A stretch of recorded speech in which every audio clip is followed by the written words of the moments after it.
ഇരിക്കുക. എൻ്റെ പ്രിയപ്പെട്ടവരെ,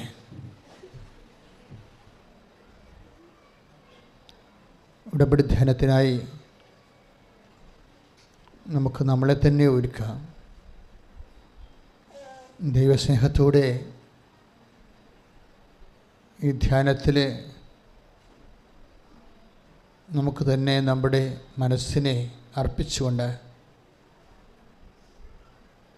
ആഴമായ വിശ്വാസ ബോധ്യങ്ങളിലേക്ക് കടന്നു വരാം. പ്രാർത്ഥിക്കുക. പരിശുദ്ധമേ ദേവമാതാവേ, ഏറ്റു പ്രാർത്ഥിക്കുക. പരിശുദ്ധമേ, പരിശുദ്ധയമ്മേ, ദൈവമാതാവേ, ദൈവമാതാവേ, ഈ ഉടമ്പടി ധ്യാനത്തിലേക്ക് പരിശുദ്ധാത്മാവിനെ അയക്കുന്നതിനായി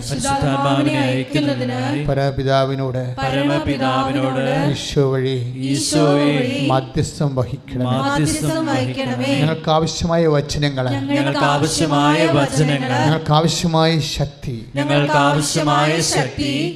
ആവശ്യമായ സമാശ്വാസങ്ങൾ, ഞങ്ങൾക്ക് ആവശ്യമായ വഴിനടത്തലുകൾ ഈ ഉടമ്പടി ധ്യാനം തീർത്ഥാടനത്തിലെ കൃപാസനത്തില് ഓൺലൈനായി ഓരോ സ്ഥലങ്ങളിലും ധ്യാനം കൂടുന്നവരെ അങ്ങ് ആശീർവദിക്കണമേ. വിശ്വാസ സ്നേഹത്താൽ അങ്ങയുടെ വചനം ഗ്രഹിക്കുന്നതിന് ആവശ്യമായ ആധ്യാത്മികമായ ആന്തരിക അഭിഷേകത്താൽ നിറക്കണമേ.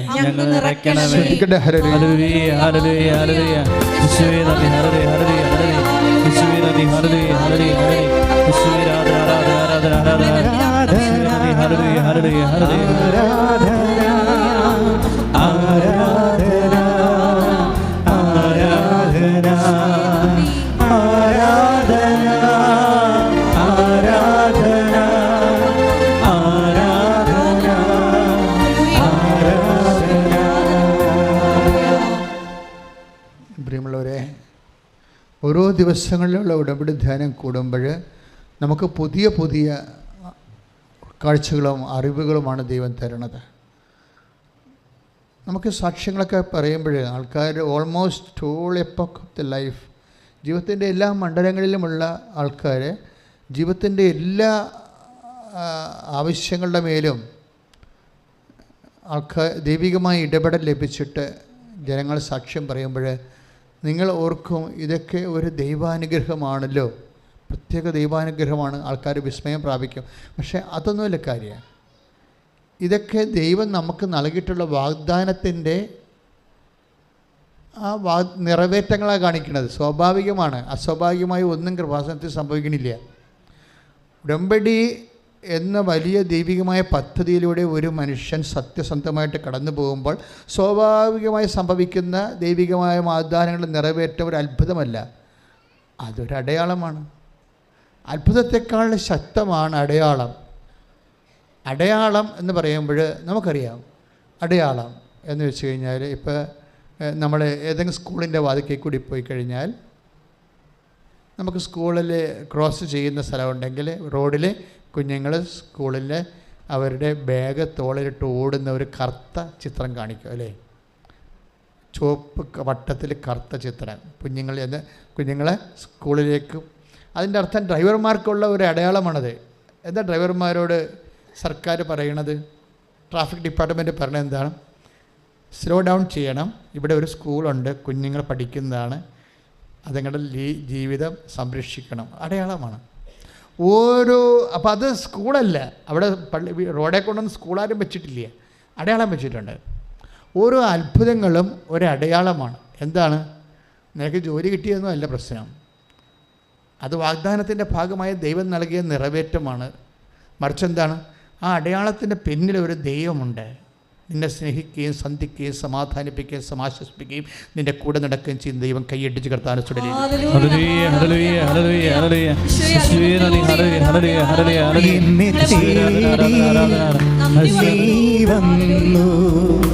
നിൻ സ്നേഹം പകരാ എന്നെ തേടി നീ വന്നു, നിൻ സ്നേഹം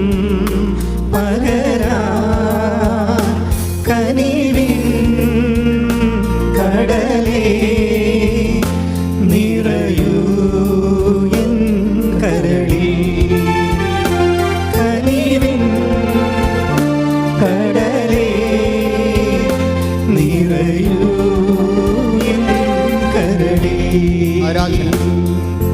ആരാധന ആരാധന ആരാധന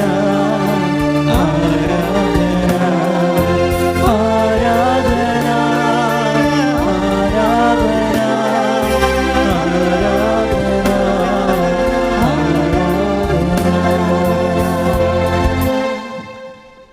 എൻ്റെ പ്രിയപ്പെട്ട കഴിഞ്ഞ ദിവസം ഇവിടെ അഞ്ചു ആൻ്റണി എന്നും പറഞ്ഞൊരു മോള് ഒരു സാക്ഷ്യം പറഞ്ഞു. വലിയ സാക്ഷ്യമാണെന്ന് വെച്ച് കഴിഞ്ഞാൽ അത്ര വലിയ സാക്ഷ്യമല്ല, എന്നാൽ നമുക്ക് റെഫർ ചെയ്യാവുന്നൊരു കുറേ അധികം പോയിൻറ്റ്സ് എല്ലാം ഉണ്ട്. അഞ്ചു ആൻ്റണി ഒരു എയറോനോട്ടിക് എഞ്ചിനീയറാണ്. റാങ്കിൽ പഠിച്ചു വന്ന, എല്ലാ ബാച്ചിലും റാങ്ക് കിട്ടി പഠിച്ചു വന്ന എറണാകുളം കാരത്ത് ഏലൂർ സ്വദേശിയായ ഒരു എയറോനോട്ടിക് എഞ്ചിനീയറാണ്. എയറോനോട്ടിക് എഞ്ചിനീയർ വിമാനത്തിൻ്റെ എൻജിൻ സൈഡ് പഠിച്ചിട്ടുള്ള ആളാണ്. പക്ഷേ ആളിന് ജോലിയില്ല. ജോലിയില്ലാത്തതിൻ്റെ കാരണം വെച്ച് കഴിഞ്ഞാൽ റാങ്കിൽ ആൾ പാസ് ഔട്ടായതാണ്. അപ്പോൾ പെട്ടെന്ന് ജോലി കിട്ടേണ്ടതാണ്. ജോലി കിട്ടിയില്ല. പിന്നെ കല്യാണമായി, പിന്നെ പ്രസവമായി, കുട്ടികളെ വളർത്തലായി, നല്ല ഗ്യാപ്പായി പോയി. നിങ്ങൾക്കിത് എല്ലാവർക്കും എന്തുമാത്രം മനസ്സിലാവുമെന്ന് അറിയത്തില്ല. ഒരു എയറോനോട്ടിക് എഞ്ചിനീയറിൻ്റെ ജീവിതം ചുമ്മാ ദുരന്തമായി പോവുകയാണ്. ഒന്നും പഠിക്കാത്ത കുട്ടിയെപ്പോലെ ആകാൻ പോവുകയാണ്. എന്താ കാര്യം? ഒരു കല്യാണം വന്നു, പിന്നെ കുട്ടികളായി, പിന്നെ വളർത്തി കഴിഞ്ഞപ്പോൾ ഗ്യാപ്പായി, കരിയർ ഗ്യാപ്പ് വന്നു. കരിയർ ഗ്യാപ്പ് വന്നു കഴിഞ്ഞാൽ പിന്നെ നിങ്ങൾക്ക് പ്രൊഫഷണൽസിനറിയാം കരിയർ ഗ്യാപ്പാണ് നമ്മുടെ ഏറ്റവും വലിയ വില്ലൻ എന്ന് പറയുന്നത്. പക്ഷേ ഉടമ്പടിയിൽ ഒരിക്കലും കരിയർ ഗ്യാപ്പിനാണ് എപ്പോഴും ഉടമ്പടി ടാർഗറ്റ് ചെയ്യുന്ന ഒരു ഗൺ പോയിൻറ്റിലാക്കുന്ന ഒരു സംഭവം കരിയർ ഗ്യാപ്പാണ്. എന്നുവെച്ചാൽ കരിയർ ഗ്യാപ്പോടുകൂടി എന്ത് വരും? ഉടമ്പടി ഞങ്ങൾ സടകുടഞ്ഞെഴുന്നേക്കും. എന്താ കാര്യം? നിൻ്റെ മെറിറ്റ് പോയല്ലോ. അതേ പ്രശ്നം. കരിയർ ഗ്യാപ്പിൽ നിനക്ക് ജീവിതത്തിൻ്റെ സമ്മർദ്ദങ്ങളും ജീവിതത്തിൻ്റെ ആവശ്യം. ഇപ്പോൾ കല്യാണം കഴിക്കണ്ടേ? ഇപ്പോൾ വെള്ളം നല്ലതാണ്, അത് വെള്ളത്തിൽ കിടക്കണം അല്ലേ? അപ്പോൾ എന്ത് പറ്റും? വള്ളത്തിന് തുഴഞ്ഞു പോകാൻ പറ്റും. പക്ഷേ വള്ളത്തിൽ കിടന്നു കഴിഞ്ഞാൽ വള്ളം മുങ്ങിപ്പോവും. ഇപ്പോൾ നമ്മൾ പഠിക്കണത് എന്തിനാണ്? ജീവിക്കാനാണ്. ജീവിതമില്ല എന്നുണ്ടെങ്കിൽ പിന്നെ എന്ത് പറ്റും? പഠിച്ചു, പണമുണ്ട്, പക്ഷേ ജീവിതമില്ല. അപ്പോൾ എന്ത് പറ്റി? പ്രൊഫഷൻ ജീവിതത്തെ അങ്ങ് വിഴുങ്ങും. അപ്പോൾ അങ്ങനെ വന്നു കഴിയുമ്പോൾ നമ്മൾ പ്രൊഫഷൻ നോൺസെൻസായിട്ട് മാറും. അപ്പോൾ ജീവിതം കരിപ്പിടിപ്പിക്കാൻ വേണ്ടി കല്യാണം കഴിച്ചു, അതിൻ്റെ ഭാഗമായിട്ട് കുഞ്ഞുങ്ങൾ വന്നപ്പോൾ കരിയർ പോയി, പ്രൊഫഷൻ പോയി. അത് എൻ്റെ മക്കളിത് നിങ്ങൾ ദൈവത്തെ ശരിക്കും സ്നേഹിക്കണമെന്ന് ഞാൻ പറയത്തുള്ളൂ. എന്താ സ്നേഹിക്കണമെന്ന് പറയാൻ കാരണം വെച്ച് കഴിഞ്ഞാൽ ഈ ലോകം മുഴുവൻ നോക്കണത് എങ്ങനെ നിന്നെ മെറിറ്റിൽ നിന്ന് ഔട്ടാക്കാവുന്ന നോക്കണത്. ലോകത്തിൻ്റെ മുഴുവൻ നിയമങ്ങൾ ലോകത്തിൻ്റെ മുഴുവൻ നിയമങ്ങൾ, എവിടെ സർക്കാർ നിയമമായാലും പ്രൊഫഷൻ്റെ നിയമമായാലും എല്ലാ നിയമങ്ങളും എൻ്റെ ഉദ്ദേശിക്കുന്നത് എന്താണ്? നിന്നെ ഡീമെറിറ്റിലാക്കുക എന്നുള്ളതാണ്. ദാറ്റ് മീൻസ് നിൻ്റെ ലൈഫ് സമ്മർദ്ദത്തിലാക്കി, കോമ്പറ്റീഷനിലാക്കി നിന്നെ ഔട്ടാക്കുകയാണ്. നിയമങ്ങൾ എന്ത് ചെയ്തതാണ്? ആരെയും രക്ഷിച്ചിട്ടില്ല, ഔട്ടാക്കിയതാണ് ചെയ്യണത്. ഈ നിയമം മനുഷ്യനെ ഔട്ടാക്കും. അത് ആത്മീയ നിയമമായാലും ശരി, അത് പാലിക്കാൻ പറ്റാമെന്ന് കഴിഞ്ഞാൽ നമ്മൾ പാപിയായില്ലേ? തീർന്നില്ലേ പരിപാടി? ആത്മീയ നിയമം. പക്ഷെ നമുക്കത് പാലിക്കാൻ പറ്റാമെന്നാൽ നമ്മൾ എന്ത് ചെയ്യും? സിന്നറായിപ്പോയി, ഔട്ടായി. നമ്മൾ ക്രിക്കറ്റിൽ നിന്ന് ഔട്ടാകണ പോലെ ഔട്ടായി. നിയമങ്ങളെല്ലാം മനുഷ്യനെ ഔട്ടാക്കുകയുള്ളൂ, എന്ന് വെച്ചാൽ അയോഗ്യമാക്കി കളയും. അതുകൊണ്ട് ബൈബിൾ പറയുന്ന ഒരു സത്യമുണ്ട്. എന്താണ്? നിയമം മോശ വഴി ഉണ്ടായതാണ്. മോശ വഴി ഉണ്ടായ സംവിധാനം പലപ്പോഴും അതിൻ്റെ ആ ഫ്രെയിമിൽ നിന്നെ കയറ്റി ഇറക്കി കഴിയുമ്പോൾ ഒന്നെങ്കിൽ നീ വിന്ന, അല്ലെങ്കിൽ നീ ഔട്ടായി പോകും. അപ്പോൾ ഔട്ടാകുന്നവരുടെ എണ്ണം കൂടുതലാണ് അല്ലേ? എല്ലാവരും ഇന്നാവെന്ന് വിചാരിക്കുന്നുണ്ടോ? ഇതാണ് വിഷയം വരുന്നത്. നിയമത്തിൻ്റെ ഒരു പ്രോബ്ലം അതാണ്. 100 പേര് ഈ നിയമത്തിൻ്റെ ഫ്രെയിമിലൂടെ കടത്തി വിട്ടാൽ 70 പേര് ഔട്ടാകും, 30 പേര് അകത്താകും, യോഗ്യരാകും. അപ്പോൾ 70 പേര് ദൈവം സൃഷ്ടിച്ചതല്ലേ? അവരുടെ ഭാവി എന്ത്? അതിനെക്കുറിച്ച് ദൈവത്തിൻ്റെ കരുതൽ എന്ത്? അതുകൊണ്ട് വചനം പറയുന്ന ഒരു ഓപ്ഷനുണ്ട്. എന്താണ്? നിയമം മോശ വഴി ഉണ്ടായി, കൃപയും സത്യവുമാകട്ടെ യേശു ക്രിസ്തു വഴി ഉണ്ടായി. കൈയെട്ടിച്ച് കർത്താവിനെ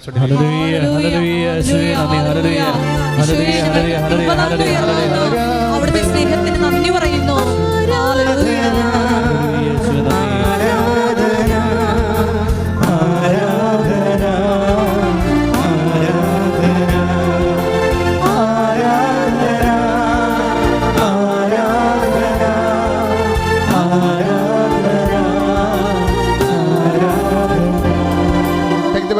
നിയമം മോശ വഴി ഉണ്ടായി? യോഹന്നാൻ 1:17. എന്തുകൊണ്ടെന്നാൽ നിയമം മോശ വഴി നൽകപ്പെട്ടു. പറഞ്ഞേ, എന്തുകൊണ്ടെന്നാൽ നിയമം മോശ വഴി നൽകപ്പെട്ടു. കൃപയും സത്യവുമാകട്ടെ യേശുക്രിസ്തു വഴി ഉണ്ടായി. അപ്പൊ മോശ വഴി നൽകപ്പെട്ട നിയമത്തിലൂടെ ആ നിയമം തന്നെ ഈ നിയമജ്ഞന്മാരും പരിസയന്മാരും ചെന്നിട്ട് ആ നിയമത്തെ അവർ പിന്നെയും സങ്കീർണമാക്കുകയാണ് ചെയ്തത്. യേശുക്രിസ്തുവിൻ്റെ കാലത്ത് എപ്പോഴും ഫൈറ്റിംഗ് ഉണ്ടാവും. അല്ല, എല്ലാ ദിവസങ്ങളിലും തന്നെ ആരെങ്കിലും ഒരു പ്രതിയോഗിയും യേശുവായിട്ട് ഫൈറ്റ് നടത്തുന്നത് കാണാം. കാര്യം ഈ കർത്താവിൽ കുറ്റം ആരോപിക്കാൻ വേണ്ടി ഒരു നിഴല് പോലെ ഇവരിങ്ങനെ തൂങ്ങിക്കെട്ടി പുറകെ നടക്കുന്ന ആൾക്കാരെ കാണാം. അവസാനം വരെ ഉണ്ടത്. കാര്യം ഇവർ നിയമങ്ങൾ സങ്കീർണമാക്കിയിട്ട് ഭൂരിഭാഗം മനുഷ്യരെ സമൂഹത്തിൻ്റെ പിന്നാമ്പുറങ്ങളും പുറംപോക്കിനും കളഞ്ഞ ആൾക്കാരാണ്. എന്താ കാര്യം? നിയമം സങ്കീർണമാക്കുന്ന അനുസരിച്ച് കൊണ്ട് ഇപ്പം സാബത്തിൽ ഒരു നിയമമുണ്ട്, അല്ലേ? നിയമത്തിൻ്റെ ഒരു ഭാഗമാണ് സാബത്ത് കർത്താവിൻ്റെ ദിവസം പരിശുദ്ധമായി ആചരിക്കണം. അതൊരു നിയമമാണ്. It's okay. ആ നിയമത്തിൻ്റെ പെരുക്കങ്ങൾ എന്തുമാത്രം വന്നെന്നറിയാം? 3850 പെരുക്കങ്ങൾ വന്നതിൻ്റെ ആ നിയമം വ്യാഖ്യാനിക്കാൻ വേണ്ടി നിയമജനം ഉണ്ടാക്കിയതാണ്.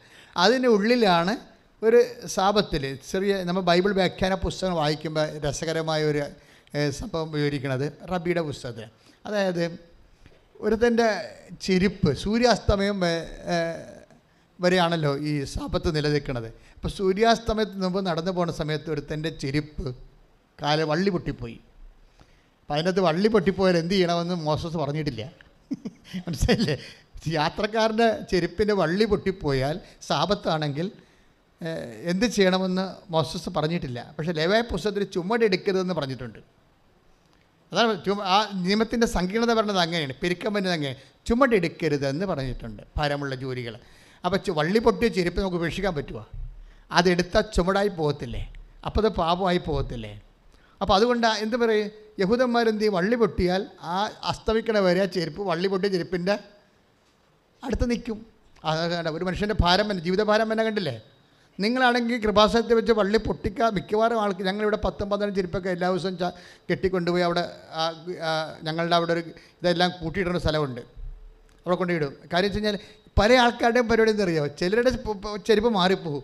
ചില ആൾക്കാർ പഴയ ചെരുപ്പാണ് ഇവിടെ വരുമ്പോൾ അത് ഉപേക്ഷിച്ചിട്ടും പോകും.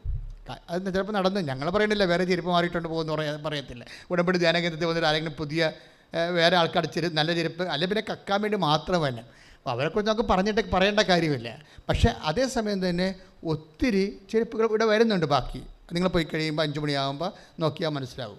കുറേ ചെരുപ്പുകൾ ഇങ്ങനെ രാത്രി 9 മണിക്ക് ക്ലീൻ ചെയ്യുന്ന ആൾക്കാർ താക്കൽ കെട്ടിക്കൊണ്ട് മരച്ചുവിട്ട് ഇടും. അപ്പുറത്തൊരു സ്ഥലമുണ്ട് അവിടെ. എന്താ സംഭവം എന്ന് വെച്ച് കഴിഞ്ഞാൽ എപ്പോഴും നമ്മൾ ശ്രദ്ധിക്കേണ്ടത് ഇത് ഒരു വിഷയമാണ് ഞാൻ പറഞ്ഞത്. അതെന്താ സംഭവിച്ചു കഴിഞ്ഞാൽ ഇതുപോലെ ജീവിതം സങ്കീർണമാക്കുമ്പോൾ അത് പാലിക്കാൻ പറ്റാത്തവരുടെ എണ്ണം കൂടിക്കൂടി വരും. നമ്മുടെ സബ്ജക്റ്റ് എന്താണ്? മെറിറ്റില്ലാത്ത ആൾക്കാരുടെ എണ്ണം സമൂഹത്തിൽ പാലിക്കാൻ പറ്റാതെ വരുമ്പോൾ നിയമം സങ്കീർണമാകുന്നതോടുകൂടി എന്ത് പറ്റും? നിയമം ടൈറ്റായി കഴിഞ്ഞാൽ ആനുകൂല്യം അർഹിക്കാത്ത ആൾക്കാരുടെ എണ്ണവും അവകാശികളുടെ എണ്ണമൊക്കെ കുറഞ്ഞു വരും. അവകാശികളുടെ എണ്ണം കുറഞ്ഞു വരും.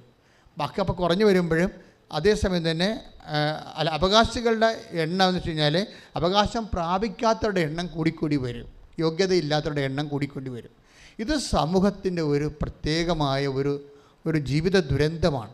അതായത് ഈ നിയമം സങ്കീർണമാകുകയും അതുപോലെ തന്നെ അത് അവകാശം പ്രാപിക്കാൻ കഴിവില്ലാത്തവരുടെ എണ്ണം കൂടി വരികയും ചെയ്യുമ്പോൾ അവരെന്ത് ചെയ്യും? അവർ നിസ്സഹായരായി പോകും. അപ്പോൾ നിസ്സഹായരായ ജനം ദൈവത്തിൻ്റെ ഒരു ടാർഗറ്റാണ് എപ്പോഴും. അവിടുത്തെ ജനം നിസ്സഹായരും പരിഭ്രാന്തരുമാണെന്ന് പറഞ്ഞു. യേശു അപ്പം വർദ്ധിപ്പിക്കാനുള്ള ഒരു സാഹചര്യത്തെക്കുറിച്ച് പറയുമ്പോൾ അപ്പം വർദ്ധിപ്പിക്കാനുള്ള അവൻ ജനക്കൂട്ടത്തെ കണ്ടു. ആ ജനക്കൂട്ടം നിസ്സഹായവും ആരും സഹായിക്കാനില്ലാത്തവരും. പിന്നെന്താണ്? ആരും സഹായിക്കാനില്ലാത്തെങ്കിൽ പിന്നെ അടുത്ത വികാരം എന്താ വരണത്? പരിഭ്രാന്തരെ. വചനം അഡ്രസ്സ് ചെയ്യുന്ന വലിയൊരു ജീവിതാവസ്ഥയാണ്. Take the word of God. സ്തുതിക്കട്ടെ. Hallelujah. Hallelujah. Hallelujah. Hallelujah. Hallelujah. യേശുവേ നന്ദി. ഹല്ലേലൂയ. ആരാധന ആരാധന ആരാധന ആരാധന.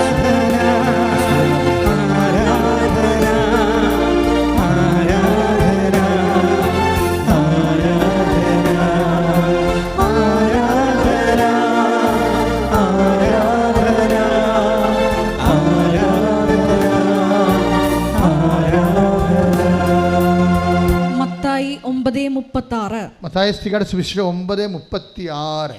ജനക്കൂട്ടത്തെ കണ്ടപ്പോൾ പറഞ്ഞ ജനക്കൂട്ടത്തെ കണ്ടപ്പോൾ യേശുവിന് അവരുടെ മേൽ അനുകമ്പ തോന്നി. അവർ ഇടയനില്ലാത്ത ആടുകളെ പോലെ പരിഭ്രാന്തരും നിസ്സഹായരുമായിരുന്നു.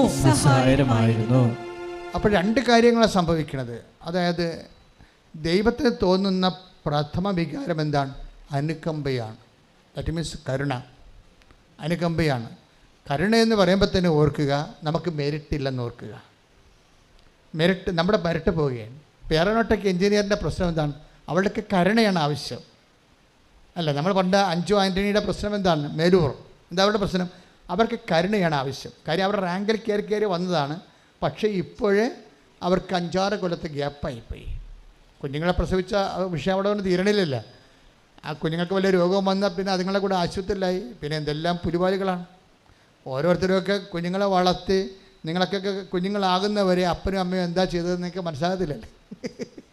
ഈ കുഞ്ഞുങ്ങൾ താമസിക്കുന്നവരൊക്കെ ഓർക്കണം, അത് കർത്താവിൻ്റെ അടുക്കൽ പ്രാർത്ഥിച്ച് വാങ്ങിക്കാനാണ്. ഓട്ടോമാറ്റിക്കായിട്ട് കുഞ്ഞുങ്ങളെ കിട്ടുന്നത് അത്ര നല്ല കാര്യമല്ല. ഓട്ടോമാറ്റിക്കായിട്ട് കുഞ്ഞുങ്ങളെ കിട്ടുന്നത് സ്വാഭാവികമായി കല്യാണം കഴിച്ചു കുഞ്ഞുങ്ങളായെന്നൊക്കെ പറയണത് അത്ര നല്ല കാര്യമല്ല. എന്താ കാര്യം? അത് നിൻ്റെ ഭർത്താവിൻ്റെ അടുക്കൽ നിന്ന് മേടിച്ചതാണ്, അല്ലെങ്കിൽ ഭാര്യയുടെ അടുക്കൽ നിന്ന് വാങ്ങിച്ചതാണ്. ദൈവത്തിൻ്റെ അടുക്കൽ മേടിക്കണമെങ്കിൽ തീർച്ചയായിട്ടും താമസിച്ച് മേടിക്കണം, പ്രാർത്ഥിച്ച് മേടിക്കണം. മനസ്സിലായില്ലേ? ഒരു വിഷയം അങ്ങനെയാണല്ല. അതായത് ഇൻ കേസ് അപ്പോൾ നിങ്ങൾ ഓർക്കും, അച്ഛാ അതെന്താ ഇങ്ങനെ പറയണമെന്ന്. ഇങ്ങനെ ഇനിയിപ്പോൾ നിങ്ങൾ സ്വാഭാവികമായിട്ട് പ്രഗ്നൻ്റ് ആയതാണെങ്കിൽ പോലും എൻ്റെ മകനെ മകളെ ഇത് സ്വാഭാവിക നടപടി ആണെങ്കിൽ സ്വാഭാവികമായി നിങ്ങൾ ഇപ്പോഴും ആനിമൽ കിങ്ഡത്തിലാണ്. പല കിങ്ഡമില്ലേ? പ്ലാന്റിൻ്റെ കിങ്ഡമുണ്ട്, പിന്നെ ഹ്യൂമൻ കിങ്ഡമുണ്ട്, പിന്നെ ആനിമൽ കിങ്ഡമുണ്ട്. ആനിമൽ കിങ്ഡത്തിലെല്ലാം സ്വാഭാവികമായി ഡെലിവറി നടക്കുന്നു. പക്ഷേ നമ്മളൊരു ദൈവത്തിൻ്റെ മൈതലായി കഴിയുമ്പോൾ എന്ത് നമുക്ക് കിട്ടുന്ന അനുഗ്രഹമായാലും അത് പ്രാർത്ഥിച്ച് വാങ്ങിക്കാൻ പഠിക്കണം. അതിനൊരു അഭിഷേകം വേണം. അല്ലെങ്കിൽ ഇതിലൊന്നും ദൈവത്തെ ഓർക്കത്തില്ല. ദൈവത്തെ ഓർക്കാത്തൊരു വിഷയമേ ഒരാൾ ദൈവമായിട്ട് എന്തുമാതിരി. ഇന്നിപ്പോൾ ഞാൻ കൊച്ചനോട്, നമ്മുടെ പ്രഭുച്ചനോട് അതിനെക്കുറിച്ച് സംസാരിക്കുകയായിരുന്നു. അതാ ജോമോളാണെന്ന് ഓർക്കില്ലേ, ഇന്നത്തെ സ്ട്രോക്കറായിരുന്നു. അതായത് നമ്മളെപ്പോഴും നമ്മൾ ശ്രദ്ധിക്കേണ്ടത്, നമ്മൾക്ക് ഒരു ഇടക്കും തലക്കൊക്കെ നമ്മൾ ദൈവത്തെ ചുമ്മാ ഓർക്കണം. അങ്ങനെ ഓർക്കുന്ന ഒരാളാണ് നീയെങ്കിൽ നീ ദൈവ പൈതലാണ്. ചുമ്മാ വെറുതെ ഇരിക്കുന്ന സമയത്തൊക്കെ ദൈവത്തെക്കുറിച്ച് ഓട്ടോമാറ്റിക്കായിട്ട് ഓർക്കണം. ദൈവത്തെ ഓർക്കുകയും അപ്പോൾ ഹൃദയത്തിൽ മധുരം തുളുമ്പുകയും ഒക്കെ ചെയ്യണം. ദൈവത്തിൻ്റെ പരിപാലനം ഓർത്തുകൊണ്ടും. അല്ലാതെ ഒരു ഇഷ്യൂ ഉണ്ടായി, ഞങ്ങൾ ഇന്ന് ബ്രേക്ക്ഫാസ്റ്റിന് ഇരിക്കുമ്പോൾ പറഞ്ഞതാണത്. ഒരു ഇഷ്യൂ ഉണ്ടായി, മകൾ കണ്ടവൻ്റെ പുറകെ പോയപ്പോൾ അയ്യോ എന്നും പറഞ്ഞ് കാലിയെ കെട്ടിക്ക് വീണ അമ്മ ദൈവത്തെ ഓർക്കണത്. മണ്ടത്തരം, തീർന്നില്ല പരിപാടി. ദൈവത്തെ നീ നിരന്തരം ഓർത്ത് ജീവിക്കുന്നതാണ് നിനക്ക് വേണ്ടിയല്ല, ദൈവത്തിന് വേണ്ടി. നീ ദൈവത്തെ ഓർക്കത്തില്ലെന്ന് ഞാൻ പറയത്തില്ല, പക്ഷേ ആ ഓർക്കണ ഓർമ്മ മുഴുവൻ നിൻ്റെ കാര്യത്തിന് വേണ്ടിയാണ്. അപ്പോൾ നീ ദൈവവേദനല്ല, നിൻ്റെ റിലേറ്റീവ് നീ തന്നെയായിരിക്കും. അവിടെ ദൈവത്തിന് വേറെ ചാൻസ് ഒന്നുമില്ല. ദൈവത്തെ ഒന്നിനും വേണ്ടിയല്ലാതെ ഓർക്കുന്നവരുണ്ടെങ്കിൽ ഒന്ന് കൈവെക്ക്. സത്യമേ പറയാവൂ, തവിടെ കൈവെട്ടിക്കളയും. ദൈവത്തെ ഒന്നിനും വേണ്ടിയല്ലാതെ ദൈവത്തിന് വേണ്ടി മാത്രം ഓർക്കുന്നവരുണ്ടെങ്കിൽ സത്യസന്ധമായിട്ട് ഒന്ന് കൈവെക്കിക്കേ. സീറോയാണ്. ഇത്രയേ ഉള്ളൂ. This is our spirituality. ദൈവത്തെ ഒന്നിനും വേണ്ടിയല്ലാതെ. അപ്പം ദൈവത്തെ നമ്മൾ ഓർക്കുന്നത് എന്തിനു വേണ്ടിയാണ്? അതെന്താണ്? നമ്മളുടെ എന്തെങ്കിലും കാര്യസാധ്യത്തിന് വേണ്ടി മാത്രമാണ്. ഇതാണ് ഭയങ്കരമായ ഒരു പോവർട്ടി, സ്പിരിച്വൽ പോവർട്ടി, ആധ്യാത്മിക ദരിദ്ര്യം. ഒന്ന് പ്രാർത്ഥിച്ചേ. കർത്താവായ ദൈവമേ, ദൈവത്തിന് വേണ്ടി ഓർക്കുന്ന ധനികരായ ദൈവ പൈതലായി ഞങ്ങളെ അഭിഷേകം ചെയ്യാൻ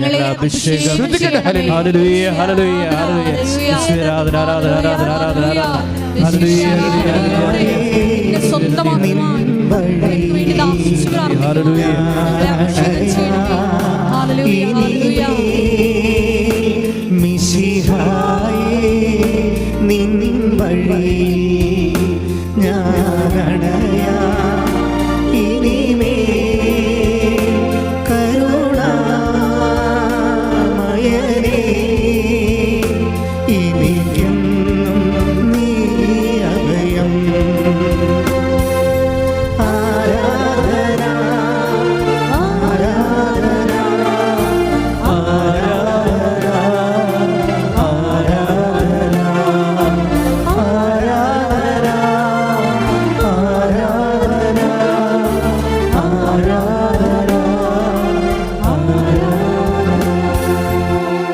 പരിശുദ്ധ പരമദിവ്യകാരുണ്യത്തിന് നേരവും ആരാധനയും സ്തുതിയും പുകഴ്ചയും ഉണ്ടായിരിക്കട്ടെ. വീണ്ടും നമ്മൾ അഞ്ജു ആൻ്റണിയുടെ സാക്ഷ്യങ്ങളിലേക്ക് വരികയാണ്. അവർക്ക് ഒരു 6ാമത്തെ വർഷം ഒരു ഇൻ്റർവ്യൂവിന് വിളിച്ചു. നമുക്കറിയാമല്ലോ, ഇത് അധികം ജോലി സാധ്യതയുള്ള ഒരു കുറച്ച് ഇപ്പം ലോറിയുടെ ഒരു എൻജിനീയർ ആണെങ്കിൽ സ്വാഭാവികമായിട്ട് ലോറികൾ ലക്ഷക്കണക്കിന് ഇന്ത്യയിലുണ്ട്. വിമാനങ്ങൾ ലക്ഷക്കണക്കിന് ഇന്ത്യയിലില്ലല്ലോ. അതുകൊണ്ട് എയറോനോട്ടിക് എൻജിനീയർ ആകുമ്പോൾ സ്വാഭാവികമായിട്ടും ജോലി സാധ്യത കുറവാണ്. പിന്നെ ഗ്യാപ്പുമായി പിന്നെ ടച്ച് വിട്ടുപോയി. അതിൻ്റെ കാര്യം നമുക്കറിയാം. ടച്ച് വിട്ടു പോകണമെന്ന് പറഞ്ഞാൽ നിസ്സാര കാര്യമല്ല. ഗ്യാപ്പ് എന്ന് പറയുമ്പോൾ എന്തുകൊണ്ടാണ് ഗ്യാപ്പ് വന്ന ആൾക്കാർ എടുക്കാത്തതെന്ന് വെച്ച് കഴിഞ്ഞാൽ, ഇപ്പോൾ നേഴ്സാണ്, ഗ്യാപ്പുണ്ട് 5 കൊല്ലത്തെ, എന്തുകൊണ്ടാണ് ആശുപത്രിക്കാർ എടുക്കാത്തത്? ടച്ച് വിട്ടു പോയതുകൊണ്ടാണ്. ഇപ്പം ഞാൻ സംസ്കൃതം പഠിച്ച ആളാണ്, ഗ്രീക്കും പഠിച്ചിട്ടുണ്ട്, ലാറ്റിനും പഠിച്ചിട്ടുണ്ട്. എല്ലാം ഓരോ കൊല്ലം ടച്ചിന് പഠിച്ചതാണ്. ഹിന്ദി സ്കൂളിൽ പഠിച്ചതേ ഉള്ളൂ. പക്ഷേ ഈ സാധനമെല്ലാം ടച്ച് വിട്ടു പോയി. എന്നുവെച്ചാൽ ഞാനിപ്പോൾ ഉപയോഗിക്കുന്നത്, എനിക്ക് ലേഖനങ്ങൾ എഴുതുമ്പോൾ ഞാനിപ്പോൾ അന്ന് മുതൽ അച്ഛനായ കാലം മുതൽ ഇന്ന് വരെ എഴുത്തും വായനയുണ്ട്. അത് കാരണം എഴുത്തും വായന, അപ്പോൾ ഗവേഷണമുണ്ട്, റിസർച്ചുണ്ട്. അതുകൊണ്ട് ലാറ്റിനും അതുപോലെ തന്നെ ഇപ്പോൾ ലാറ്റിനൊക്കെ ഡോക്ടറേറ്റ് എടുത്തിട്ടുള്ള ആൾക്കാരോടൊക്കെ സംശയങ്ങൾ ചോദിച്ച് വെരിഫൈ ചെയ്തൊക്കെ എഴുതണം. എന്നാലും അന്ന് പഠിക്കണ കാലത്തുണ്ടായിരുന്ന സംസ്കൃതത്തിൻ്റെയോ ഗ്രീക്കിൻ്റെയോ ലാറ്റിൻ്റെ ടച്ച് ഇപ്പോൾ ഇല്ല. ടച്ച് വിട്ട് പോയതാണ്. അതാണ് സംഭവം. അതാണ് ഗ്യാപ്പിൻ്റെ പ്രോബ്ലം. ഉപയോഗിച്ചില്ലെങ്കിൽ ഗ്യാപ്പായി പോകും. പ്രൊഫഷൻസ് എല്ലാം അങ്ങനെയാണ്. അപ്പോൾ ടച്ച് വിട്ട് പോയി കഴിഞ്ഞാൽ സ്വാഭാവികമായിട്ടൊരു പഠിക്കാത്ത പോലെയാണ്, നിസ്സാരമല്ല വിഷയം. അതുകൊണ്ട് അഞ്ജുവിൻ്റെ ഇൻ്റർവ്യൂവിന് അഞ്ജു തോക്കുകയാണ്. കാര്യം അവരുടെ കൂടെ കോമ്പറ്റ് ചെയ്യിക്കുന്നതിന് 50 പേര് എൻജിനീയേഴ്സുണ്ട്. അവരെല്ലാം കോമ്പറ്റീഷൻ 6 സീറ്റാ മറ്റേ ഉള്ളൂ. 50 പേര് വന്നിട്ടുണ്ട്. അതെല്ലാം പുതിയ പിള്ളേരാണ്. ഇടിച്ച് പൊളിച്ച് നല്ല സ്റ്റൈലായിട്ട് നിൽക്കുന്ന ശക്തമായ മെമ്മറിയൊക്കെ ഉള്ള ആൾക്കാരാണ് വന്നിരിക്കുന്നത്. ഇവൾക്കാണെങ്കിൽ ഇവരെ പുതിയ ആൾക്കാരെ കണ്ടപ്പോൾ തന്നെ ഇവളുടെ ശ്വാസം പോയി. എന്താ കാര്യം, കിട്ടത്തില്ലെന്ന് ഉറപ്പായി. ഇത്രയും ഗ്യാപ്പുമായി പിന്നെ ആൾ ചിലപ്പോഴും ഫിഗർ ഔട്ടാവും. ഈ പ്രൊഫഷണൽസിന് ഫിഗർ ഭയങ്കരമാണ്. നിങ്ങൾക്കറിയാമല്ലോ, അതൊന്നും ഫിഗറായിട്ട് ഇൻ്റർവ്യൂ ചെയ്യത്തില്ല, പക്ഷേ ഇൻ്റേണൽ അസസ്മെൻറ്റ് ചെയ്യും. അതൊക്കെ നിസ്സാര കാര്യമല്ല. ഫിഗറില്ല, നമ്മുടെ ബോഡി ഷേപ്പ് അവർ ഇൻ്റർവ്യൂവിൽ ആ സാധനം കാണത്തില്ല, പക്ഷേ ഇൻ്റേണൽ അസസ്മെൻറ്റിലുണ്ടാവും. ഇൻ്റേണൽ അസസ്മെൻറ്റിൽ ബോഡി ഷേപ്പ് എല്ലാം പ്രശ്നമാണ്. നിങ്ങളുടെ സൗന്ദര്യം വരെ പ്രശ്നമാണ്. ഡ്രസ് കോഡ്, നിങ്ങളുടെ നടപ്പ് എല്ലാം. അതെല്ലാം ഇംഗ്ലീഷ് മീഡിയം ഒരു പ്രൊഫഷണൽസിനെ നടത്തി പഠിപ്പിക്കത്തില്ലേ അവർ. നമ്മുടെ വാക്കിംഗ് എല്ലാം സ്റ്റൈലാണ്, സ്മാർട്ട് വാക്കിംഗ് അല്ല എന്നുണ്ടെങ്കിൽ നിങ്ങളുടെ കഞ്ഞിയാണെന്നും പറഞ്ഞ് അവർ തട്ടിക്കളയുക. കോർപ്പറേറ്റുകൾ പ്രത്യേകിച്ച്. അപ്പോൾ ഇതെല്ലാം മെറിറ്റിൻ്റെ പ്രോബ്ലമാണ്. മെറിറ്റിൻ്റെ ആധുനിക കാലത്ത് മെറിറ്റെന്ന് പറയുന്നത് വേറെ ലെവലിലേക്ക് പോവുകയാണ്. പണ്ടത്തെ മെറിറ്റല്ല. അപ്പോൾ പലപ്പോഴും മെറിറ്റ് നിസ്സാര കാര്യങ്ങൾ പോലും, നമ്മൾ അവഗണിക്കുന്ന കാര്യങ്ങൾ പോലും മെറിറ്റുകൾ അന്വേഷിക്കുന്ന ആധുനിക ലോകത്തിൻ്റെ മത്സരത്തിൻ്റെ വാതിക്കലാണ് നമ്മൾ ഒരു ഇൻ്റർവ്യൂവിന് ഫേസ് ചെയ്യണത്. ഇവളെല്ലായിടത്തും പൊട്ടിപ്പോയിട്ട് ഇവൾ കരഞ്ഞ്, അവൾ പറഞ്ഞു എനിക്ക് അവിടെ നിന്ന് കരയാൻ തോന്നിയില്ല, എനിക്ക് അവിടെ നിന്ന് കരയാൻ പറ്റിയില്ല, ഞാനൊരു എൻജിനീയർ അല്ലേ, ഞാൻ അവിടെ നിന്ന് കരയാൻ ഞാനൊരു വാഷ്റൂമിൽ പോയി പൊട്ടിക്കരഞ്ഞെന്ന്. എൻ്റെ ജീവിതം പോയില്ലേ. അതാണ് നമ്മൾ ജീവിതത്തിൽ അടുക്കുമ്പോഴേ കാര്യം മനസ്സിലാകത്തുള്ളൂ. എൻ്റെ ജീവിതം പോയില്ലേ, ഞാൻ ഇത്രയും കാലം പഠിച്ചതും ഒരു അഡ്മിഷൻ കിട്ടാൻ എന്ത് പാടാണ്, അത് വാങ്ങിച്ചിട്ട് ആ റാങ്ക് നിലനിർത്താൻ എന്ത് പാടാണ്, അതെല്ലാം തീർന്നില്ലേ, ഞാൻ ഔട്ടായിപ്പോയി. അപ്പോഴെനിക്കവിടെ നിന്ന് പൊട്ടിക്കരയാൻ എനിക്ക് കരച്ചിൽ വന്നു. പക്ഷേ ഞാനവിടെ നിന്ന് ഓടി വാഷ്റൂമിൽ പോയി ബാത്റൂമിൻ്റെ കതകടച്ചിട്ട് പൊട്ടിക്കരഞ്ഞെന്ന്. പിന്നെ തളർന്ന് വീട്ടിലോട്ട് പോയി. അപ്പോൾ എൻ്റെ മനസ്സിൽ പറഞ്ഞ് ആകപ്പാടെയുള്ള ആസ്തി ഇനി ഉടമ്പടി മാത്രമെന്ന്. അമ്മയോട് ഞാൻ പറഞ്ഞു, അമ്മേ ഞാൻ തീർന്നു, ഇനി എനിക്ക് ഉടമ്പടി മാത്രമേ ഉള്ളൂ, ആ ഒരു ഉറപ്പ് മാത്രമേ ഉള്ളൂ, ബാക്കിയെല്ലാം അമ്മ. പക്ഷേ റിസൾട്ട് വന്നപ്പോൾ അഞ്ജുവിന് ജോലി കിട്ടി. Praise the Lord. അതാണ് സംഭവം. അതാണ് ഞാൻ നിങ്ങളോട് നോട്ട് ബൈ മെറിറ്റ് എന്ന് പറയുമ്പോൾ എന്നാ സംഭവം എന്ന് വിചാരിക്കും.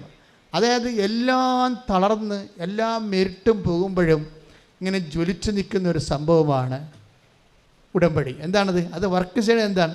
നിങ്ങളുടെ യോഗ്യത കൊണ്ടല്ല, കർത്താവിൻ്റെ കൃപ കൊണ്ട്. ഒന്ന് പറഞ്ഞേ, എൻ്റെ യോഗ്യത കൊണ്ടല്ല, കർത്താവിൻ്റെ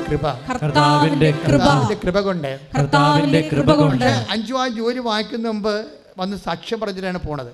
നിങ്ങളൊന്ന് ചിന്തിച്ച് നോക്കിയേ. അവളെ പക്ഷെ അത് പ്രൊക്ലെയിം ചെയ്ത് എന്താണ്, ഞാൻ വാഷ്റൂമിൽ വന്ന് കരഞ്ഞു, എൻ്റെ ജീവിതം തീർന്നു, ഞാൻ എന്നോട് ഗുഡ് ബൈ, എൻ്റെ പ്രൊഫഷനോട് ഗുഡ് ബൈ പറയുകയാണ്. ഇനി എന്നെ തിരിച്ചു വിളിക്കുന്നുണ്ടെങ്കിൽ അത് ഉടമ്പടി കൊണ്ടായിരിക്കും, അത് അമ്മയായിരിക്കും എന്നെ തിരിച്ചു വിളിക്കണമെന്ന്. എൻ്റെ ദൈവപൈതലേ, അതാണ് ഉടമ്പടി വർക്ക് ചെയ്യുന്നതിൻ്റെ റെലമെന്ന് പറയുന്നത്. വീണ്ടും ഈ ആഴ്ചയിൽ കേട്ട ഇതെല്ലാം ജോലി സാക്ഷ്യങ്ങളാണ്. വേറൊരു സാക്ഷ്യം ശോഭയുടെ സാക്ഷ്യം കേട്ടോ. സഭയുടെ സാക്ഷ്യം, സഭയുടെ ഭർത്താവിന് ജോലി നഷ്ടപ്പെട്ട്, ഭർത്താവിന് ജോലി നഷ്ടപ്പെടാൻ ജോലി ഉണ്ടായിരുന്ന ആളാണ്. പെട്ടെന്ന് ഗൾഫിൽ നിന്ന് തിരിച്ചു പോരേണ്ടി വന്നു. ജോലി നഷ്ടപ്പെടാൻ കാര്യം അത് ഭർത്താവിൻ്റെ തലയിൽ ഒരു മുഴ വന്നു. അപ്പോഴവിടെ ഡോക്ടർ നഴ്സിൻ്റെ അടുത്ത് സെക്കൻഡ് ഒപ്പീനിയനും തേർഡ് ഒപ്പീനിയൊക്കെ എടുത്തപ്പോൾ ക്യാൻസർ ആകാൻ സാധ്യതയുണ്ട്, ഇത് ഇവിടെ നിന്നായി ചികിത്സിക്കാൻ പറ്റത്തില്ല, നാട്ടിൽ പോയി ചികിത്സിക്കണം, ഇവിടെ നിങ്ങളെ നോക്കാൻ ആരും ഇല്ലല്ലോ, അപ്പം നാട്ടിലല്ലേ ഉള്ളൂ, തന്നെയല്ലേ ഇവിടെയൊക്കെ ഭയങ്കര പൈസയൊക്കെ ആകത്തില്ലേ, അപ്പം അത് നാട്ടിൽ പോകാൻ. അപ്പം അവിടെ ജീവിതം തീർന്നു. തലയിലകത്താൻ മുഴ. അപ്പോൾ ഡോക്ടർ നോക്കിയിട്ട് പറഞ്ഞു ഇത് തല പൊട്ടിക്കേണ്ടി വരും, തലയൊട്ടി പൊട്ടിക്കേണ്ടി വരും. ഉള്ളിലോട്ടത് പോയിട്ടുണ്ട്, അതിൻ്റെ വേരുകൾ പോയിട്ടുണ്ട്, തലച്ചോറിലോട്ട് പോയിട്ടുണ്ട്. അപ്പം തല മൊത്തം പൊട്ടിക്കേണ്ടി വരും. അപ്പം നാട്ടിൽ പോയി തല പൊട്ടിക്കുകയോ അങ്ങനെ ചെയ്യാം, ഇവിടെ ചെയ്യാൻ പറ്റത്തില്ല എന്ന് പറയും. നിങ്ങളൊന്ന് ചിന്തിച്ച് നോക്കി, ഇതെല്ലാം കൃപാസനം ഈ അൾത്താറെ വന്നു പോയ കണ്ണീരിൻ്റെ അനുഭവങ്ങളാണ്. ആ കണ്ണീർ അനുഭവങ്ങളൊക്കെ അവസാന ഭാഗങ്ങൾ നിങ്ങൾ നോക്കണം. ഉടമ്പടി എങ്ങനെയാണ് മനുഷ്യനെ, ഞാൻ തന്നെ ശരിക്കും പറഞ്ഞാൽ ഓരോ ദിവസവും ഒരു വിസ്മയ ദിവസമാണ്. കാര്യം നമുക്ക് കണ്ണീര് കേൾക്കുമ്പോൾ സങ്കടം തോന്നുമെങ്കിലും കർത്താവ് പറഞ്ഞ പോലെയാണ്, സന്ധ്യയിൽ കരച്ചിൽ വരുന്നു. Take the word of God. സന്ധ്യയിൽ കരച്ചിൽ വരുന്നു. പറഞ്ഞേ, കരച്ചിൽ വരുന്നു, പ്രഭാതത്തിൽ സന്തോഷവും. അപ്പോൾ സന്ധ്യയിൽ ഇപ്പം നമുക്കൊരു കരച്ചിൽ വരുമ്പോൾ നമ്മൾ ഓർക്കണം, അടുത്ത പ്രഭാതം നമ്മുടേതാണ്, നമ്മുടെ ദൈവം അവിടെ നമുക്ക് സന്തോഷവും സമാശ്വാസം കൊണ്ട് നിൽക്കുന്നുണ്ട്. കാര്യം 5 പറഞ്ഞില്ലേ, ഇനിയൊരു ഉറപ്പ് ഉടമ്പടി മാത്രം, എല്ലാം പോയി, എൻ്റെ റാങ്കും പോയി, എൻ്റെ പ്രൊഫഷനും പോയി, ഇനിയൊരു ഉറപ്പ് ഉടമ്പടി മാത്രം. ഉടമ്പടിയിൽ അവർക്കൊരു വിശ്വാസമുണ്ട്, അതാണ് വിഷയം. ചില ആൾക്കാർക്ക് തോറ്റു പോകുമ്പോൾ ഉടമ്പടി മറന്നു പോകര്. പക്ഷെ 5 മറന്നില്ല, 5 പറഞ്ഞ് ഇനിയൊരു ഉറപ്പ് ഉടമ്പടി മാത്രം. പക്ഷെ അമ്മ അത് ടേക്കപ്പ് ചെയ്തു. എൻ്റെ മക്കളെ, നിങ്ങളുടെ ലൈഫിൽ നിന്ന് നിങ്ങളുടെ മെരിറ്റ് ലൂസായി നിങ്ങൾ ഇങ്ങനെ ഡെസേർട്ടഡായി പോയാൽ, മരുഭൂമിയിൽ ഇങ്ങനെ അനാഥമായി ഉപേക്ഷിക്കപ്പെട്ട് പോയാലും നിങ്ങൾ ഓർക്കേണ്ടത് ദൈവവുമായിട്ട് ചെയ്ത ഉടമ്പടിയാണ്. എന്താ കാര്യം? അവൻ വിശ്വസ്തനായിരിക്കും എന്നുള്ളത്. ആ ഉടമ്പടിയെക്കുറിച്ച് വ്യക്തതയും ബോധവും ഉള്ള ആൾക്കാർ ഉടമ്പടി പാലിച്ചു കൊണ്ടേയിരിക്കും. അല്ലാതെ എന്തെങ്കിലും ഒരു തട്ട് കിട്ടിക്കഴിയുമ്പോൾ ഉടമ്പടി ഡൗണാക്കി, എവിടെയെങ്കിലും ഒന്ന് ഉടമ്പടി അല്പം പാലിക്കാൻ പറ്റാതെ വന്നാൽ പിന്നെ ബാക്കിയുള്ളത് ഇട്ട് കളയും. അങ്ങനെ ചെയ്യരുത്. അല്പം മിസ്റ്റേക്ക് ഉണ്ടെങ്കിൽ അത് തിരുത്തി നിങ്ങൾ മുന്നേറണം. ബാക്കിയുള്ള ചെയ്തുകൊണ്ടും അടുത്ത സമയത്ത് അത് മറ്റുള്ളത് റെക്ടിഫൈ ചെയ്തുകൊണ്ടും അങ്ങ് മുന്നേറണം, ഇട്ട് കളയരുത്. പിശാചാണ് പറയണത്, ഒരെണ്ണം ഇട്ട് കളഞ്ഞില്ലേ, ഇനി ഉടമ്പടി പോയി. ഇത് നൊവേനെ പോലെ ചില ആൾക്കാർ പറയും, നൊവേന 6 കൂടി 7ാമത്തെ കൂടാവത്തില്ല, ഇനിയിപ്പോൾ പോയില്ലേ, ഇനി നിർത്തിയേക്കാം, അല്ലെ പിന്നെ ഒന്നൊന്ന് കൂടണ്ടേ. അങ്ങനെ ഒന്നും ഉടമ്പടിക്കില്ല. ഉടമ്പടി സിമ്പിളായിട്ട് ഉള്ള വിഷയം എന്ന് പറഞ്ഞാൽ, നിനക്കിപ്പോൾ തെറ്റിപ്പോയി, നീ തെറ്റിപ്പോയെങ്കിൽ നീ മുട്ടുകുത്തി കണ്ണീരോടെ പറഞ്ഞ, കർത്താവേ എനിക്ക് തെറ്റിപ്പോയി, അതുകൊണ്ട് ഞാൻ ഇത് വീണ്ടും അങ്ങയോടുള്ള ഉടമ്പടിയിൽ കാര്യം ദൈവം നിലനിൽക്കുന്നുണ്ടല്ലോ, ദൈവം നിൻ്റെ ഉടമ്പടി തന്നെ ഇപ്പോഴും ഉണ്ട്, ദൈവം ഇട്ടു പോയിട്ടില്ല. അതുകൊണ്ട് 2 തിമോത്തി 2:13 പ്രധാനപ്പെട്ട വചനമാകുന്നത്. 2 തിമോത്തി 2:13 എന്തുകൊണ്ടാണ് ഏറ്റവും പ്രധാനപ്പെട്ട വചനമാകുന്നത്? നിങ്ങൾ അവിശ്വസ്തരായിരുന്നാലും ഞാൻ വിശ്വസ്തനായിരിക്കും. Praise the Lord. അപ്പോൾ ഇപ്പം നമ്മളിപ്പോൾ ഇപ്പോൾ പണ്ടൊക്കെ ഈ കുഞ്ഞുനാളിലൊക്കെ ഈ കയർ പിരിക്കണ ഒരു പരിപാടിയുണ്ട്. ഇപ്പോൾ കയർ പിരിക്കുമ്പോൾ 2 കയറെടുത്തിട്ട് അപ്പുറത്ത് ഇപ്പം 2 ആൾക്കാർ നാട്ടിൻ പുറത്ത് കൈക്ക് പിരിച്ചുകൊണ്ടിരിക്കും. അപ്പോൾ കയറിന് മുറുക്കം വരുമ്പോൾ ഏറ്റവും തളർന്ന, ഇപ്പോൾ അപ്പുറത്തേക്കണത് ഇത്തിരി ബലഹീനമായ പാർട്ടിയാണെങ്കിൽ അവിടെ കയ്യിൽ നിന്ന് അത് വിട്ടുപോകും. പക്ഷേ അപ്പനും അമ്മയാണ് ഇപ്പുറത്ത് നിൽക്കണമെന്നുണ്ടെങ്കിൽ അവരാ കയ്യിൽ നിന്ന് വിട്ടുപോകത്തില്ല. ഉടമ്പടി ഇങ്ങനെ, ഉടമ്പടി 2 പേരുടെ കയ്യിൽ നിന്ന് ഒരിക്കലും വിട്ടുപോകത്തില്ല. നിൻ്റെ കയ്യിൽ നിന്ന് വിട്ടുപോയാലും ദൈവത്തിൻ്റെ കയ്യിൽ നിൻ്റെ ഉടമ്പടിയുടെ ഒരറ്റം ഉണ്ടാകും. അപ്പോൾ പിന്നെ നീ എന്താണ്, വിട്ടുപോയ ഉടമ്പടി നീ എടുത്താൽ പോരെ? നീ ദൈവത്തോട് മാപ്പ് ചോദിച്ചുകൊണ്ട് റീസ്റ്റാർട്ട് ചെയ്യണം, അത്രയും. ജീവിതം തീർന്നു വന്ന് സോഫയും ഹസ്ബൻഡും വിചാരിക്കുന്നു. അപ്പോൾ അവർക്കുള്ളത് എന്താണ്? ഉടമ്പടിയുടെ ഒരു ബലമാണ്. പക്ഷെ നാട്ടിൽ വന്ന് ഇങ്ങനെ തലയൊട്ടി പൊളിച്ച് തലച്ചോറിൻ്റെ ഉള്ളിലേക്ക് പോകുന്ന വേരുള്ളതാണ്, മേജർ ഓപ്പറേഷനാണ്, കുടുംബം വെളുത്തു പോകുന്നൊക്കെ വിചാരിച്ച് പേടിച്ച് പ്രാർത്ഥിച്ച് ഉടമ്പടി എടുത്തിട്ടാണ് ഇവർ ഇതെല്ലാം ചെയ്യണത്. പക്ഷേ റിസൾട്ട് വന്നപ്പോൾ അത് വെറും ഒരു വെള്ളം മാത്രമാണെന്നും കൊഴുപ്പ് കെട്ടിയിരിക്കണമെന്നും സിമ്പിളായിട്ട് ആ വിഷയം കൈകാര്യം. അപ്പോൾ പെട്ടെന്നാണ് ഇങ്ങനെ ഒരു കാർമേഘം പോലെ വരണത്. അപ്പോൾ കാർമേഘം വരുമ്പോഴേ ഇങ്ങനെ ഇപ്പം തന്നെ മഴ പെയ്ത് നമ്മുടെ വീട് മുങ്ങിപ്പോയി ഒഴുകിപ്പോകുന്നും പ്രളയമായി ഒഴുകിപ്പോകുന്നൊന്നും ധരിക്കരുത്. കാര്യം നമ്മൾക്കൊരു ഉറപ്പെന്താണ്? നമ്മുടെ വിശ്വാസമാണ്. ദൈവത്തിലുള്ള വിശ്വാസം. അപ്പോൾ എൻ്റെ മക്കളെന്താ ചെയ്യണമെന്ന് വെച്ച് കഴിഞ്ഞാൽ ഈ ഇഷ്യൂസ് ഉണ്ടാകുമ്പോൾ മാത്രം ദൈവമായിട്ട് ഒരു റിലേഷൻ വെക്കരുത്. ഇപ്പോൾ ചിലർ അങ്ങനെയല്ലേ, എന്തെങ്കിലും ഒരു പ്രോബ്ലം ഉണ്ടാകുമ്പോൾ ഉടമ്പടി എടുത്ത് കുറച്ച് നാൾ ഉടമ്പടിയിലൊക്കെ ജീവിച്ച് അതിൻ്റെ ആനുകൂല്യമൊക്കെ കൈപ്പറ്റി സാക്ഷ്യമൊക്കെ പറഞ്ഞിങ്ങനെ പോകും. പിന്നെ എന്ത് ചെയ്യും? പിന്നെ പഴയ ലോകത്താനായിട്ട് തന്നെ പിന്നെ അവർ ജീവിക്കും. അതാണ് പ്രോബ്ലം. അത് ദൈവത്തിന് നേരത്തെ അറിയാം. നിങ്ങൾ ഈ കാര്യം കണ്ടു കഴിയുമ്പോൾ വീണ്ടും പഴയതുപോലെ പൗശന്യവും വഴക്കും തമ്മിലടിയും അസ്വസ്ഥതയും കള്ളത്തരവും തോന്നിവാസവും മത്സരവും വാശിയും വെള്ളവടിയും എല്ലാം തിരിച്ചു വരുമെന്നും നിങ്ങളിപ്പോൾ അത്യാവശ്യം നിക്കക്കളിയില്ലാത്തതുകൊണ്ട് പട്ടങ്ങി പറയണമെന്നും നിങ്ങൾ പഴയ പിഴച്ച ആൾക്കാരായിട്ട് തന്നെ തിരിച്ചു പോകുമെന്നും ദൈവത്തിനെങ്ങാനും ഒരു അറിവ് നേരത്തെ ഉണ്ടെങ്കിൽ അത് പണിയായി വരും. ഉടമ്പടി താമസിക്കാം. അപ്പോൾ നിങ്ങൾ ആദ്യം എടുക്കേണ്ട തീരുമാനം ഇതാണ്: കർത്താവേ, ഉടമ്പടിയിലൂടെ ലഭിച്ച വിശുദ്ധി ഏത് സാഹചര്യത്തിൽ ഞാൻ നഷ്ടപ്പെടുത്തത്തില്ല. ഉടമ്പടിയിലൂടെ ലഭിച്ച ദൈവസ്നേഹവും അങ്ങയുമായിട്ടുള്ള ബന്ധവും ഏറ്റു പറഞ്ഞ് ദൈവമേ, ഉടമ്പടിയിലൂടെ ലഭിച്ച വിശുദ്ധിയും സാക്ഷി ജീവിതവും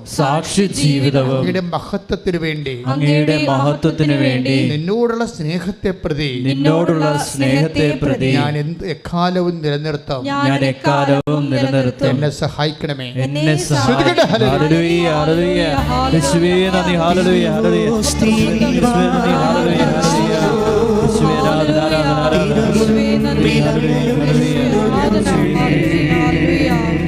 ഉരുകുന്ന ഹൃദയത്തിൻ നൊമ്പരങ്ങൾ കരതാരിലേക്കുന്നു ഞങ്ങൾ. നീ വന്നു ശാന്തിയേകൂ, നീ വന്നു സൗഖ്യമേകൂ, നീ വന്നു ജീവനേകൂ, ഞങ്ങളിൽ വാസമാകൂ. പരിശുദ്ധ പരമദിവ്യകാരുണ്യത്തിന് അപ്പോൾ ഇയാളുടെ അസുഖം ഇത് ഇപ്പോൾ മേജർ ഓപ്പറേഷൻ ഒന്നുമില്ല. അവരങ്ങനെ ആശ്വസിച്ച് കഴിഞ്ഞപ്പോൾ പിന്നെ റെസ്റ്റിൻ്റെ ടൈമല്ലേ. അപ്പോൾ സോഫ ജോലിക്ക് പോയെങ്കിലും ബെഹറിലായിട്ടാണ് പോയത്. ബെഹറിൽ ജോലി കിട്ടിയത് ഒരു പാകിസ്ഥാൻ്റെ കടയിലാണ് കിട്ടിയത്. അതുകൊണ്ടൊന്നും ജീവിക്കാൻ പറ്റത്തില്ല. പാകിസ്ഥാൻ്റെ കടയിലാണ് ജോലി കിട്ടിയത് ബെഹറിൽ പോയെങ്കിലും. അതുകൊണ്ട് പക്ഷേ ജീവിക്കാൻ പറ്റണില്ല. അപ്പോൾ എന്താ, ഉടമ്പടിയിൽ വെച്ചിരുന്നത് അവളുടെ ജോലിയാണ് വെച്ചിരുന്നത് ഒരു കാര്യം. പിന്നെ എന്ത് ചെയ്ത് ബെഹ്റിൻ മിനിസ്ട്രിയിൽ അവൾ ആപ്ലിക്കേഷൻ കൊടുത്തു. ആ ആപ്ലിക്കേഷൻ കിട്ടാനുള്ള സാധ്യതയില്ല. നിങ്ങൾക്കറിയാവോ? അതായത് അവർക്ക് അത്രയും എക്സ്പീരിയൻസ് ഇല്ല. അവിടെ തന്നെ അത് ഫസ്റ്റ് ടൈമാണ്. അവരെക്കാൾ കവന്മാരായിട്ട് ആൾക്കാർ അവിടെ മിനിസ്ട്രിയിൽ ആപ്ലിക്കേഷൻ സ്വാധീനമുള്ളവരും എക്സ്പീരിയൻസ് ഉള്ളവരുണ്ട്, അതിലെ മെറിറ്റ് ഉള്ളവരുണ്ട്. ഞാൻ എന്താ ഈ പറയണത്? ശോഭയ്ക്ക് മെറിറ്റില്ലെന്നാണ് പറയണത്. അതാണ് പറയണത്, യോഗ്യതയില്ല. ഉടമ്പടി എങ്ങനെ നോട്ട് ബൈ മെറിറ്റുകാരെ എങ്ങനെ ലിഫ്റ്റ് ചെയ്യണമെന്ന് അറിയണം. പക്ഷേ റിസൾട്ട് വരുമ്പോൾ എന്താ, മിനിസ്ട്രിയിൽ ഈ പാകിസ്ഥാനിലെ കടയിലെ എടുത്തുകൊടുപ്പുകാരത്തെ നിന്ന കക്ഷിയെ പെട്ടെന്നാണ് ഗവൺമെൻറ് ഡിപ്പാർട്ട്മെൻറ്റിലേക്ക് മിനിസ്ട്രിയിൽ ജോലി കിട്ടണത്. അതാണ് എൻ്റെ വിഷമം. അതാണ് എൻ്റെ സാക്ഷ്യത്തിൻ്റെ ശക്തി എന്ന് പറയുന്നത്. അതായത് അതിനകത്ത് ഏറ്റവും പറയാനുള്ള സാക്ഷ്യം ഇത് തന്നെയാണ്. അതായത് ഇങ്ങനെ ഗ്രൗണ്ട് സീറോയിലായിട്ട് ഇങ്ങനെ ആൾ റെഡ്യൂസ് ചെയ്ത് പോവുകയും ഉടമ്പടി ഇവരെ പൊക്കിയെടുത്ത് ഭർത്താവിനെ സുഖപ്പെടുത്തി ഇവരെ പാകിസ്ഥാൻ്റെ കടയിൽ നിന്ന് അത് അവിടെ സാധനങ്ങൾ എടുത്തു കൊടുക്കുന്ന ആ ജോലിയിൽ നിന്ന് ഇവിടെ ലിഫ്റ്റ് ചെയ്ത് മിനിസ്ട്രിയിലേക്ക് കൊണ്ടുപോയി ഹൈ സാലറി പ്ലേസ് ചെയ്യുന്നുണ്ട്. അപ്പോൾ നമ്മൾക്ക് ഇത് വളരെ അസ്റ്റോണിഷിംഗ് ആണ്, ഇത് ഭയങ്കരമായിട്ടുണ്ടല്ലോ എന്നൊക്കെ നമുക്ക് തോന്നും. പക്ഷേ ബൈബിള് ഇത് സിമ്പിളായിട്ടാണ് ചെയ്യണത്. എന്താ സാധിച്ചാൽ ഇത് നമുക്ക് നേരത്തെ തന്നിട്ടുള്ള വാഗ്ദാനമാണ്. 111-ാമത്തെ സങ്കീർത്തനത്തിൽ ഇതിൻ്റെ വാഗ്ദാനമുണ്ട്. അവിടെ 111:4 take the word of God. സങ്കീർത്തനം 111:4 ശ്രദ്ധിക്കട്ടെ. 111-ാം സങ്കീർത്തനം 4-ാം തിരുവചനം. തന്റെ അത്ഭുത പ്രവൃത്തികളെ അവിടുന്ന് സ്മരണീയമാക്കി.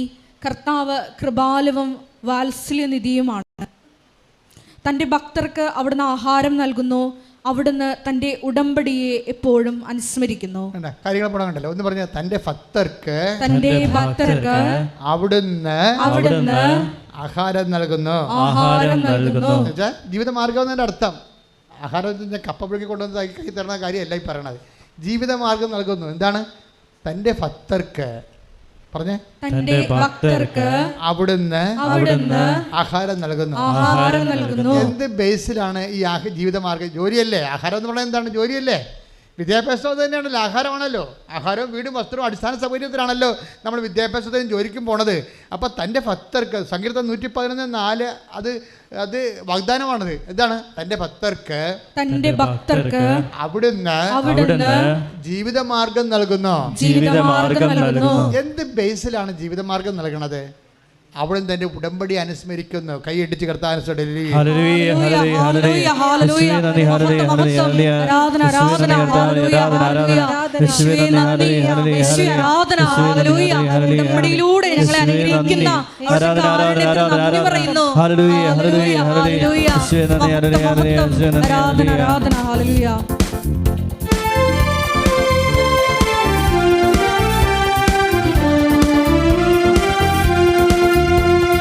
ഏലിയാവിനപ്പം ലഭിച്ചതുപോൽ എന്റെ ആഹാരം വരുന്നുണ്ട്. ഏലിയാവിനപ്പം ലഭിച്ചതുപോൽ എന്റെ ആഹാരം വരുന്നുണ്ട്. വരുന്നുണ്ട് വരുന്നുണ്ട് എന്റെ അനുഗ്രഹം വരുന്നുണ്ട്. വരുന്നുണ്ട് വരുന്നുണ്ട് എന്റെ അനുഗ്രഹം വരുന്നുണ്ട്. പരിശുദ്ധ പരമദിവ്യകാരുണ്യത്തിന് പരിശുദ്ധ പരമദിവ്യകാരുണ്യത്തിന് അപ്പോൾ ഈ സങ്കീർത്തനം 111:4 ഇതിൻ്റെ ബേസിക് വേർഡ്. എന്താ കാര്യം? നിങ്ങൾക്ക് ഇപ്പോൾ അഞ്ജു ആൻ്റണി എറണാകുളത്തേക്ക് എഞ്ചിനീയർ, 6 വർഷം ഗ്യാപ്പുള്ള എഞ്ചിനീയർ, അവരെക്കാൾ ശക്തരായ ആൾക്കാരുമായിട്ടാണ് അവർക്ക് ഇൻ്റർവ്യൂ. ഇൻ്റർവ്യൂവിൽ അവർക്ക് കിട്ടിയിരിക്കുന്ന സ്കോർ 0. ആ ഹീറോ സ്കോറിൽ നിന്ന് അവർ നിലവിളിച്ച് ബാത്റൂമിൽ പോയി ഉച്ചത്ത് നിലവിളിച്ചിട്ട് സങ്കടത്തോടെ പ്രൊഫഷനോട് ബൈ പറഞ്ഞുകൊണ്ട് അവർ വീട്ടിലോട്ട് പോവുകയാണ്. അവർ തിരിച്ചു വിളിച്ചത് ആരാണ്? ഈ സങ്കീർത്തനം 114. എന്താണ്? അവൾ ഉടമ്പടിയുടെ വിശ്വസ്തയായിരുന്നു. നമ്മൾ ചുമ്മാ അവിടുന്ന് തൻ്റെ ഭക്തർക്ക് ആഹാരം നൽകുന്നു എന്ന് പറഞ്ഞാൽ ഇറ്റ്സ് ഓക്കെ. കർത്താവ് പറഞ്ഞിട്ടുണ്ട് ആഹാരം എല്ലാവരും കൊടുക്കുന്നു എന്ന് പറഞ്ഞിട്ടുണ്ട്. എന്താണ്? ആകാശത്തിലെ പക്ഷികളെ നോക്കി അവർ വിതക്കുന്നില്ല, കൊയ്യുന്നില്ല. പക്ഷെ അതൊന്നും ഉടമ്പടി പ്രകാരമല്ല. മനസ്സിലായില്ലേ? അതായത് നിങ്ങൾക്ക് മെരിറ്റ് പോകുന്ന സമയത്ത് ആഹാരം കിട്ടുന്നത്, ജോലി കിട്ടുന്നത്, ഇറ്റ് ഈസ് മെരിറ്റ് പോയാൽ പിന്നെ എന്താണ്? But by grace. അതാണ് 114 പറയണത്. അവിടുന്ന് തന്റെ ഭക്തർക്ക് ആഹാരം നൽകുന്നു. എന്താണ് അടുത്ത വചനം? അവിടുന്ന് തന്റെ ഉടമ്പടി അനുസ്മരിക്കുന്നു. നിങ്ങൾ മനസ്സിലായില്ലേ? ആഹാരം നൽകുന്നത് ഈ മെരിറ്റ്. ശോഭയ്ക്ക് ജോലി കിട്ടിയതും പാകിസ്ഥാൻ്റെ സാധാരണ കച്ചവട പീടികയെന്ന് ബെഹറിൻ്റെ മിനിസ്ട്രിയിലേക്ക് ശോഭയെ ഉയർത്തിയത് എന്താണ്? അവിടുന്ന് തൻ്റെ ഉടമ്പടി അനുസ്മരിക്കുന്നു. അതായത് ദൈവം നീ ചെയ്ത ഉടമ്പടി അനുസ്മരിക്കുകയാണ്. ആ അനുസ്മരണം അതേ സമയത്തുള്ള അതേ ഒരു വൈബിലെ നീയും ദൈവത്തോട് ചെയ്ത ഉടമ്പടി അനുസ്മരിച്ചുകൊണ്ടേയിരിക്കണം. പ്രാർത്ഥിക്കുക. കർത്താവായ ദൈവമേ, ഞാൻ അങ്ങയോട് ചെയ്ത ഉടമ്പടി അനുദിനം അനുസ്മരിക്കുവാനും അതനുസരിച്ച് അങ്ങയുടെ ഭക്തനായി ഭക്തയായി ഉടമ്പടിയിൽ വളരുവാനും എന്നെ സഹായിക്കണമേ. ശ്രദ്ധിക്കട്ടെ. സങ്കീർത്തനത്തിലൂടെ ഞങ്ങൾ പ്രാർത്ഥിക്കുന്നു. രാത്രിയിൽ വിലാപമുണ്ടായേക്കാം, എന്നാൽ പ്രഭാതത്തോടെ സന്തോഷത്തിന്റെ വരവായി.